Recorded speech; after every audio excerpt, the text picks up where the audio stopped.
Сушата негативно се одрази и врз родот и квалитетот на пченицата. Земјоделците прво беа загрижени поради намалениот род, меѓутоа при мелењето беа разочарани, бидејќи брашното што го добија ни приближно не е како минатогодишното.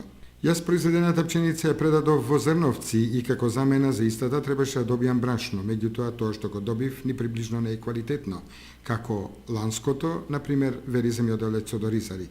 Не е случај само со мојата пченица, бидејќи има 30 на производители кои овде реагираат и бараат или да им се врати пченицата, или да им се даде поквалитетно брашно. Производителите пак немокно креваат раменици и се правдаат дека тоа што ќе им го донесат земјоделците, тоа го мелат и такво брашно добиваат. Навистина сме немокни да го решиме проблемот, бидејќи не е до нас. Пченицата е неквалитетна и не може да се добие подобро брашно.